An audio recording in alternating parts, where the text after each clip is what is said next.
Saudara-saudari yang terkasih, kita jumpa lagi dalam Pelita Hati di Onion Channel hari ini, Minggu 20 April 2025, Renungan Hari Raya Paskah, Kebangkitan Tuhan Yesus.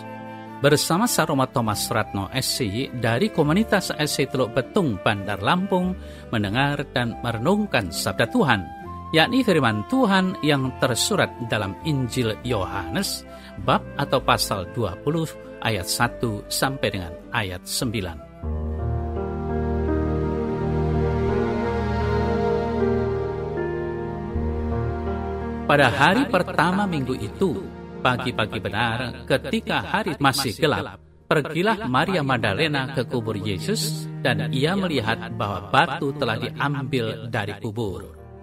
Maka ia berlari-lari mendapatkan Simon Petrus dan murid yang lain yang dikasihi Yesus. Ia berkata kepada mereka, "Tuhan telah diambil orang dari kuburnya, dan kami tidak tahu di mana ia diletakkan."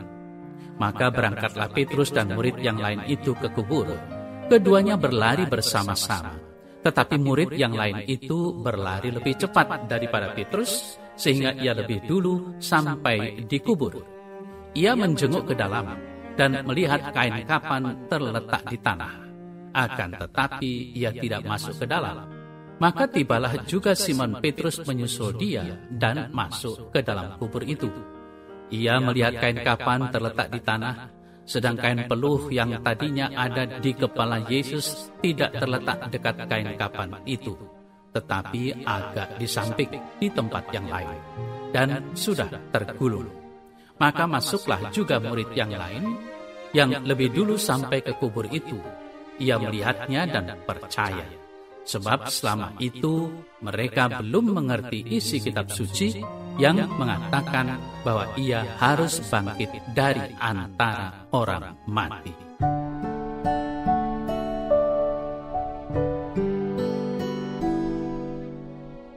Saudara-saudari yang terkasih, hari ini kita merayakan Hari Raya Paskah.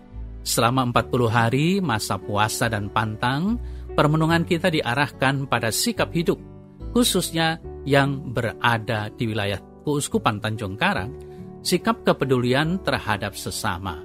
Kamu harus memberi makan, Markus 6 ayat 37, yang selaras dengan tema Tahun Ardas ke-8, Tahun Keadilan Sosial Kemanusiaan. Maka dari itu, dalam APP Aksi Puasa Pembangunan, kita diajak bukan hanya sebatas merefleksikan, tetapi mengimplementasikan sikap hidup itu secara konkret dalam hidup. Kiranya kita semua diajak untuk semakin mengasihi sesama, khususnya yang berkekurangan, miskin, menderita dengan perbuatan nyata. Mau semakin terlibat untuk menolong dan berusaha meningkatkan kesejahteraan hidup mereka. Dengan aksi-aksi semacam itu, secara langsung sebenarnya kita menjadi dan membagikan berkat sukacita Paskah. Saudara-saudari yang terkasih, sadarilah bahwa aksi puasa pembangunan ini sebenarnya menjadi sarana yang bagus untuk mendekatkan kita dengan Tuhan Yesus. Dalam arti apa mendekatkan dengan Yesus? Allah Bapa sangat mencintai kita, sehingga ia rela mengutus Yesus Kristus putranya untuk menebus kita. Bagaimana ia dapat menebus kita? Ia mengorbankan dirinya dan selalu kita kenang dalam perjamuan atau perayaan Ekaristi sebagai Paskah harian dan mingguan yang telah didirikannya pada saat mengadakan perjamuan malam terakhir, Hari Raya Kamis Putih. Dia rela memikul salib dan wafat tidak berbusana, miskin, dan taat kepada kehendak Bapa di surga pada hari Jumat Agung. Dia kemudian menjadi cahaya dunia, memanggil kita untuk terus-menerus membaharui diri sebagai orang yang dibaptis pada malam Paskah. Dan pada hari raya Paskah ini, kita mulai mengenal Yesus yang sudah bangkit dan menampakkan dirinya kepada semua orang. Saudara-saudari yang terkasih, dikisahkan dalam warta Injil tadi bahwa pada hari pertama minggu itu pagi-pagi benar, ketika hari masih gelap, pergilah Maria Magdalena ke kubur Yesus dan ia melihat bahwa batu telah diambil orang dari kubur.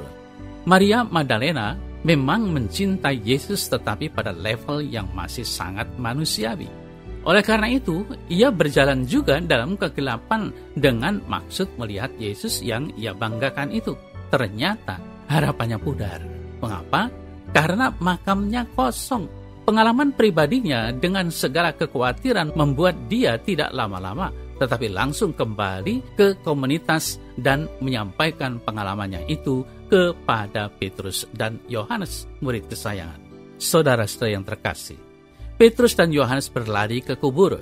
Yohanes lebih cepat berlari tetapi tidak masuk ke dalam kubur. Petrus tiba masuk ke dalam kubur dan melihat kain kafan terletak di tanah, kain peluh agak ke samping dalam posisi tergulung. Nah, murid kesayangan Yesus masuk dan percaya. Petrus dan Yohanes menyaksikan makam Yesus yang kosong. Apa artinya pengalaman rohani ini? Artinya, Yesus sudah bangkit. Tidak mungkin jenazahnya dipindahkan. Kain kafan dan kain peluh saja masih ada di dalam kubur dan teratur. Kalau dipindahkan, pasti tidak ada lagi kain kafan dan kain peluh. Saudara-saudari yang terkasih, tentu saja peristiwa di hari Minggu pagi itu adalah sebuah peristiwa yang mengejutkan. Peristiwa itu belum pernah terdengar dan belum pernah terjadi di seluruh dunia ini. Kubur yang di mana diletakkan jenazah Yesus dikunjungi para wanita pagi-pagi itu ternyata telah terbuka tutupnya. Dan bahkan tidak ada lagi jenazah di dalamnya. Cuma kain kafan, kain peluh yang tergeletak di sana menjadi saksi bisu. Tuhan telah diambil orang dari kuburnya dan kami tidak tahu di mana ia diletakkan. Demikian kesaksian Maria Magdalena di pagi buta itu. Mengejutkan. Panik bertanya dan hanya ada kubur kosong. Pertanyaan-pertanyaan itu pun terjawab oleh murid kesayangannya. Ia melihat dan percaya. Saudara-saudari yang terkasih, melihat dan percaya adalah jawaban atas segala pertanyaan yang tak terjawab itu. Percaya mengungkapkan ketakberdayaan, keterkejutan akan suatu kepastian. Percaya yang bersumber pada sabda Yesus sendiri, pada firman yang ada dalam kitab suci bahwa ia harus bangkit dari antara orang mati.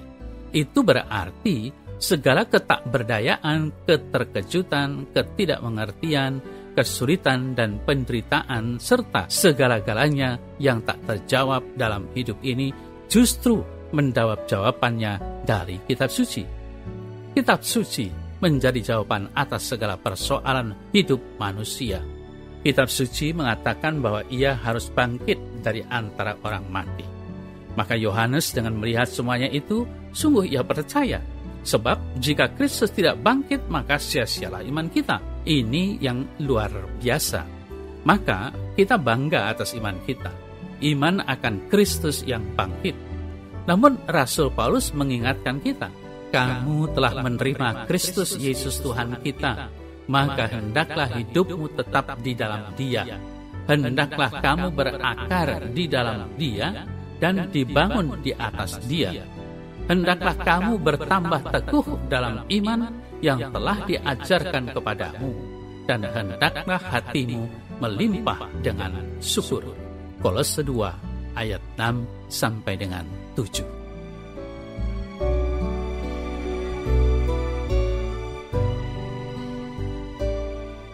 Dalam nama Bapa dan Putra dan Roh Kudus. Amin.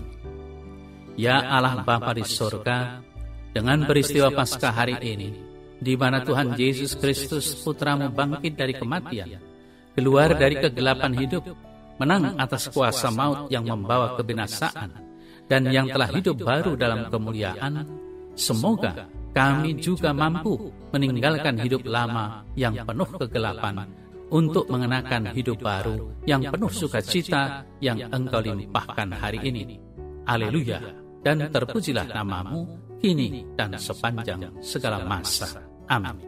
Semoga Allah yang Maha Kuasa memberkati saudara dalam nama Bapa dan Putra dan Roh Kudus. Amin.